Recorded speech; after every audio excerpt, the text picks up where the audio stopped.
Cláudia e ouvintes, o assunto que domina o noticiário de todo o país e todo o mundo é o conflito lá na região de Israel, Palestina e por aí vai.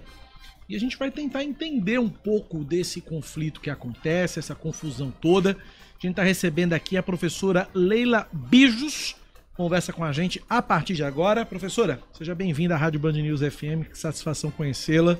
Bom dia. Bom dia, muito obrigada. Uma alegria muito grande estar com vocês, com todos os seus ouvintes. É uma alegria muito grande morar em João Pessoa, Senhora da onde, professora? Que é um paraíso. Eu sou mineira e casei-me e fui para Brasília em 1973, onde eu trabalhei a vida toda no escritório das Nações Unidas. E está aqui em João Pessoa desde quando? Tem 3 anos que eu estou aqui. Eu vim como professora visitante da Universidade Federal da Paraíba. Muito e bem. Atualmente eu também colaboro com a Prefeitura de João Pessoa. Professora, para a gente começar do começo, com perdão da redundância, né? Minha primeira pergunta é o seguinte, de forma rápida, em linhas gerais, a origem dessa confusão toda, professora? Olha, é um conflito antigo. Nós teríamos que voltar à época do início quase do mundo. Mas essa partilha de Israel e Palestina, essa faixa de terra no Oriente Médio, começou com 1918. O Reino Unido tinha sido o responsável por proteger aquela região. Então, se nós voltarmos no tempo, nós vamos verificar que aquela região já tinha sido invadida pelos franceses, pelos britânicos e outros países vizinhos aí do Oriente E Médio. o que essa região tem de tão especial que todo mundo quer invadir ela, professora? Essa região é riquíssima em termos territoriais, em termos culturais e políticos. É considerada a Terra Santa. Então, tem sítios arqueológicos que estão sendo investigados há dezenas e dezenas de anos. E Israel é o país mais promissor, mais progressista daquela região. Israel tem novas tecnologias, trabalham ali com um deserto fértil e produzem tudo. É um campo de trabalho maravilhoso, não só em termos de ciência política, empreendedorismo e tecnologia. Essa região ela é dividida, porque uma pequena faixa é Gaza. Do outro lado, nós temos a Cisjordânia, que é ocupada pelos palestinos. Então, são 2 milhões de palestinos. E Israel, nessa prosperidade, enquanto existe uma disparidade econômica com a Palestina. E desde essa época, desde a criação do Estado de Israel, em 1948, pela ONU, que os árabes não aceitam o Estado de Israel. Porque aí a gente vai ver que existe, de um lado, os árabes, do outro lado, os judeus. E os judeus, eles foram massacrados durante o nazismo. Quando a ONU ficou encarregada do território, simplesmente se ocupou do desenvolvimento em parceria com os Estados Unidos. Os Estados Unidos sempre apoiaram o Estado de Israel. Você vai me perguntar por quê? Porque Israel é o farol da paz, é o guardião da paz no Oriente Médio. É um país democrático, com leis internacionais que são seguidas fielmente, mas sofre essa não aceitação pelo mundo árabe. E aí surgiram, né, os grupos terroristas, o Hamas, o Fatah, ali no Líbano, e várias crises, né? Essa área também é cobiçada pelos egípcios. Os egípcios sempre adentraram o território para tomar essa faixa de Gaza, porque é mar aberto, é comércio, é desenvolvimento, é a interlocução com o resto do mundo. Só os negócios com o governo do Brasil são mais de 8 a 12 ou 15 bilhões por ano. Professora, a senhora morou em Israel durante um tempo, né? Aliás, a senhora já viveu em muitos países. Queria aproveitar para mandar um abraço para o advogado Luiz Pereira, que é aluno da professora, que nos indicou, inclusive, ela para poder explicar esse conflito para os nossos ouvintes. É um craque indicando uma craque, exatamente. Né? Então, eu queria saber da sua vivência em Israel. A senhora passou por algum momento assim de suspense, de terror, assim, de algum tensão. ataque? A senhora vivenciou isso? Não. Muito lindo. Todo o país. Eu visitei todo o país. De norte a sul, leste a oeste. Nós, como Tel Aviv é uma cidade muito desenvolvida, muito próspera, muito aberta, beira-mar, como essa orla maravilhosa aqui de João Pessoa, eu vivi em Rehovot, que é pertinho, é como uma das cidades satélites aqui. E sempre ia para Tel Aviv, onde tem os grandes hotéis, imponentes centros comerciais, e tem a praia, com as mulheres vivendo de forma aberta, democrática, como aqui no Brasil. Então, nunca passei por nada. É uma região que eu admiro, que eu amo, uma comida maravilhosa, um povo gentil, pacífico, alegre. É isso que eu tenho que relatar a vocês de mais importante na minha vivência. Como é que a senhora está enxergando tudo isso? Os noticiários mostrando toda a situação. Tem informação de que, agora eu estou vendo aqui na principal manchete da Globo.com, Israel afirma ter encontrado 1.500 corpos de integrantes do Hamas. Como é que a senhora está vendo tudo isso, professora? Para a gente contextualizar, esse é um dos maiores ataques que já foi realizado a Israel? História. Exatamente, desde 1973, que foi o grande ataque. A gente teve aí, 1956, a crise de Suez. Israel ocupa Gaza, mas os egípcios retomam o controle. Em 1967, nós tivemos aí a Guerra dos 6 Dias, que devolve Gaza para Israel, que também ocupa Cisjordânia e Jerusalém Oriental. E em 1987, a primeira intifada, que é a revolta dos palestinos contra tropas israelenses. Em 1993, nós tivemos a assinatura dos acordos de Oslo, que criam a ANP, que não é um Estado-nação, mas é simplesmente um guardião da Palestina. Em 2002, nós tivemos a segunda intifada. 2005, Israel deixa a faixa de Gaza. Em 2006, o contexto político vai ser agravado verdadeiramente, porque o braço político do Hamas vence as eleições parlamentares na faixa de Gaza. E aí o poder da UNP diminui um pouco, porque o Fatah que governa a Cisjordânia é mais brando. O Hamas tem milhares e milhares de mísseis, eles são altamente treinados e recebem o apoio de países ali da região. Então,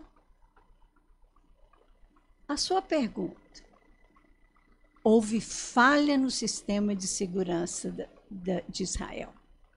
É o sistema de segurança mais perfeito do mundo, ou era o mais perfeito do mundo.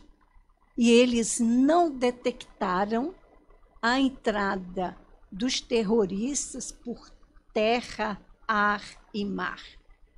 E esse ataque foi surpreendente, não só pelas autoridades israelenses, mas para todo mundo, porque eles lançaram mais de 2.000 mísseis simultâneos, além dos terroristas sequestrando, matando civis, pessoas idosas e crianças. Tem uma pergunta que chega aqui pelo nosso WhatsApp, 9911-9207. A Luzivânia está em Patos nos ouvindo e ela pergunta o seguinte: bom dia, Cacá e Cláudia. Pergunte à professora se o fato de Israel ter entulhado os poços no lado sul da Palestina tem algo a ver com esse conflito.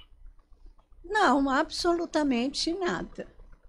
Não tem nada a ver. É um histórico antigo de rejeição do outro. Então, o que eu diria a ela, pense bem, você mora numa casa e de repente chega uma família para dividir essa casa com você. É mais ou menos o que o Milton diz aqui no YouTube. Ele diz, olha, essa questão de Israel é fácil de entender. Imagina de uma hora para outra potências de fora chegarem e falarem, olha, o território de Minas não é de Minas, é do povo X. Deixem suas casas e procure outro lugar para morar. É isso, né, professor? Exatamente. É muito complicado porque nós não temos essa capacidade pacífica, solidária, de aceitar o outro integralmente. Nós sempre vamos contestar porque são personalidades diferentes, são modos de vida diferentes. E aí a gente tem o quê? Nós temos territórios com muitos refugiados. E esses refugiados, eles já adentram esse território com uma vulnerabilidade muito grande. Então, é exatamente isso que a gente tem naquela região. A gente segue aqui com a nossa entrevista. Aliás, eu vou até abolir o termo entrevista aqui. Uma aula, né? Com a professora Leila Bijos falando sobre esse conflito armado entre Israel e Palestina. Registrei aqui a audiência do professor Luiz Pereira, está aqui comigo, dizendo que a senhora realmente está dando uma aula. Estou roubando o termo dele aqui, realmente é uma aula que a senhora está dando aqui. Mas Cláudia deixou uma pergunta no bloco passado. Cláudia reprisa a pergunta e a professora responde. Esse cenário que já inclui aí a guerra da Rússia contra a Ucrânia, e depois desse ataque de grandes proporções no sábado, cresceu o temor de uma nova guerra mundial. A senhora vê essa possibilidade, professora? Eu não vejo uma guerra mundial, mas eu vejo todos os países do mundo reunidos para que a gente termine com esse conflito. Então, o que eu diria?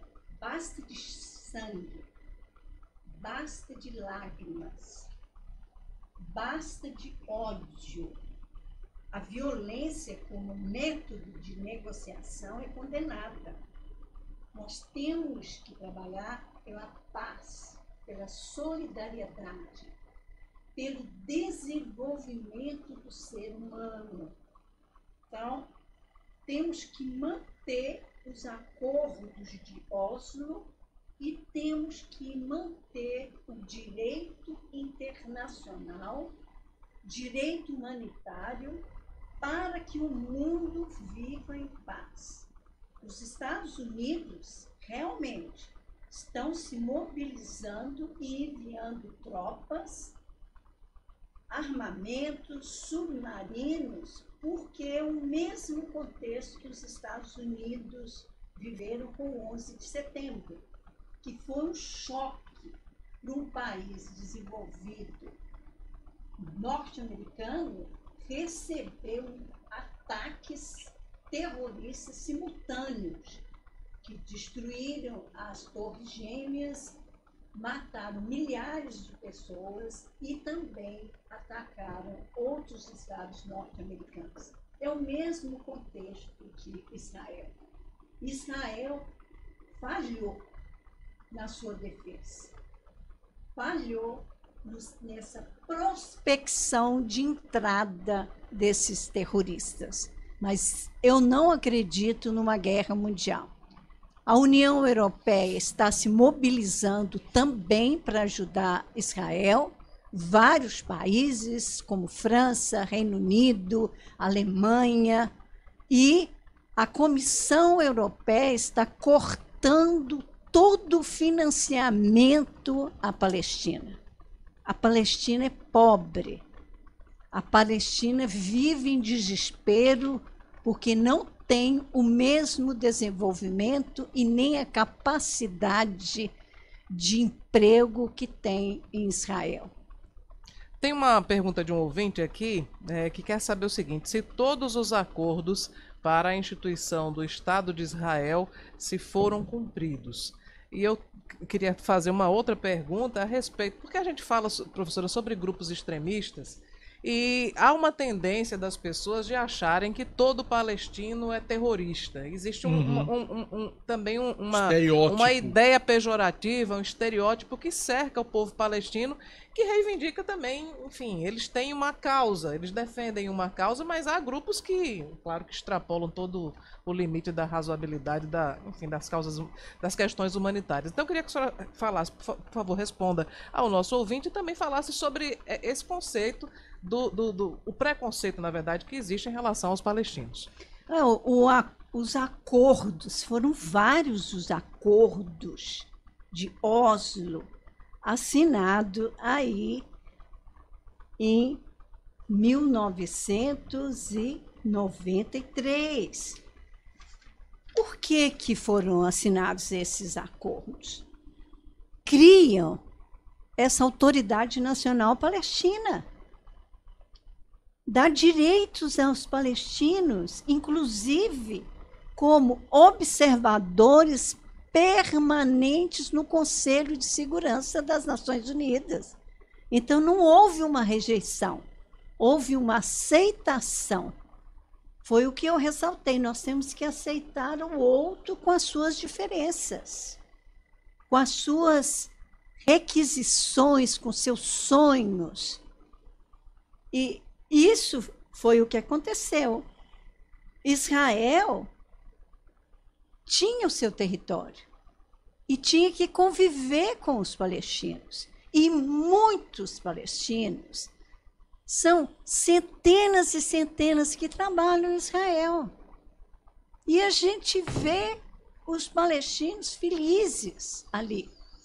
Então, os extremos existem, mas existe também esse contexto que nós temos que trabalhar, que é o da paz, da convivência universal. Chega uma outra pergunta aqui de ouvinte, final telefone 7369, pergunta o seguinte: pode-se dizer que esta é uma briga dos descendentes de Isaac e de Ismael, como está na Bíblia? Isso nos leva a uma análise do Irã. A gente analisa ali o território do Irã, aquele foi o berço da civilização. Nós temos Irã, Iraque, os países vizinhos e os filhos, né, de Maomé. E houve já, naquela época, uma dissidência. Pode ser uma continuidade, que nós temos, de um lado, aí, os xiitas, que são mais radicais. E temos os sunitas.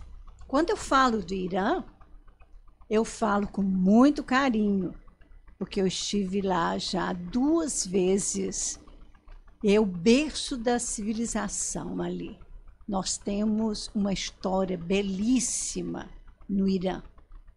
não só em Teherã, como em Isfahan, como em Kashan, que é a cidade aí dos grandes empresários, o sul do Irã, que é belíssimo e tem as ruínas de Persépolis. Então, toda essa história antiga, nós temos que respeitar e verificar que essa convivência é necessária. Cláudia Carvalho. Mas, senhora, eu vou voltar àquela pergunta do preconceito, da discriminação que existe em relação aos palestinos. A senhora não acha que existe uma imagem construída, assim, muito ampla, de que os palestinos, de ligação mesmo dos palestinos a grupos extremistas? Acho que não. Os grupos extremistas, eles surgem financiados, né, por um líder ou vários líderes. E ali no Oriente Médio, nós temos vários países que têm dificuldade na sua convivência com o Estado de Israel. Mas Israel avançou muito nas conversações diplomáticas, nas conversações políticas, culturais, inclusive com a Arábia Saudita. Nós temos aí o Kuwait, que também é um vizinho. Temos mais distante um pouquinho o Azerbaijão, que é um país lindíssimo, com quem eu trabalho e onde eu já morei, fiz análises políticas. Então, é um caldeirão étnico muito amplo e nós temos que analisar ponto por ponto essas questões de terra, de civilização, essa rota da seda, esse caminho de desenvolvimento que passou não só pela China, mas por todos os países e foi avançando. Chega aqui uma pergunta do Zé Alves de Mangabeira, ele pergunta o seguinte: não falta à Palestina um líder como Yasser Arafat que conseguia segurar a ira do Hamas? Pode ser. Ele foi um grande líder. Ele trabalhou com prospectos aí de paz, com Yitzhak Rabin, com o Bill Clinton, e essa assinatura de um tratado de paz nos Estados Unidos, na Casa Branca, foi muito importante. Eu não posso colocar numa balança o contexto do presidente atual, do representante da ANP atual. Mas ele tenta, porque são vários grupos políticos e vários grupos antagonistas. Política, nós temos que vivê-la com integridade e amor a cada dia. A Organização das Nações Unidas tem um papel forte pelo menos na tentativa de resolução desses conflitos. O que é que tem sido feito, professora? Tem sido feito muita coisa. A ONU trabalha, mas a ONU não tem o poder de invadir o país. A ONU tem os seus representantes. É um trabalho diplomático, né? É um trabalho diplomático que é muito melindroso, porque tem que lidar com ambas as partes, ambos os grupos. E, de certo modo, você vai acabar tomando uma decisão que vai, invariavelmente, desagradar uma dessas duas partes, né, professor? Às vezes até as duas. Às vezes até as duas. Não, isso já Mas, invariavelmente, pelo menos uma das partes. Isso já aconteceu nas reuniões das Nações Unidas e tem acontecido. O Antônio Guterres está fazendo o possível para congregar todos os membros do Conselho de Segurança das Nações Unidas, inclusive nós estamos aí na presidência do Conselho. Houve uma reunião de emergência no último domingo para discutir as tratativas e prospecções futuras de paz e segurança. Eu estava vendo aqui uma manchete do UOL dizendo assim: ONU critica cerco de Gaza por Israel, exige acesso a civis e denuncia Hamas. Está aí um caso em que ela está criticando os dois lados. Os dois lados, é verdade. E como é que a senhora vê, professora, essa postura da ONU nesse conflito mais recente? Olha, Israel tem poder político, econômico e aliados fortes. E Israel não vai deixar os territórios abandonados, vai avançar nas suas culturas, no seu desenvolvimento econômico, nas fábricas, nas indústrias, na geração de emprego, nessa prospecção da agricultura, principalmente, e vai avançando. É exatamente isso que nós não aceitamos. É um movimento de resistência a esse preconceito contra os palestinos, mas os palestinos também trabalham com eles. Professora, e aí vou ter que dizer a frase aqui que me dói no coração. Para a gente finalizar, porque o tempo já está já tá chegando no final. Qual é o melhor caminho para se chegar a uma solução, para chegar a um consenso e para cessar fogo naquela região ali, professora? Nós temos que seguir uma doutrina. Nós vamos balizar o nosso pensamento do direito internacional. Quando eu falo em doutrina, são rituais, são leis, são teologias e organização. Toda essa organização política, econômica, religiosa, pacífica, com solidariedade, voltada para a paz, para uma paz mundial. É o que nós temos aqui no Brasil. Nós abrimos os braços e aceitamos pessoas do mundo inteiro. Não existem fronteiras fechadas. Nós somos um continente aberto aos outros, mesmo com alguns conflitos aí nas nossas fronteiras, que são bem abrangentes, com a chegada dos imigrantes venezuelanos, haitianos, e agora esse contexto do grande terremoto no Afeganistão, nós vamos receber muitos refugiados. É isso que nós temos que trabalhar. Nossa senhora, é com dor no coração que eu vou ter que finalizar aqui a entrevista com a professora Leila Bijos, que não foi uma entrevista, foi uma verdadeira aula. Professora, muito obrigado por ter atendido o nosso convite, por ter vindo aqui no estúdio da Rádio Band News. Obrigado pelos ensinamentos, pela aula e até uma próxima oportunidade, espero que logo. Muito obrigada. Um bom dia para vocês.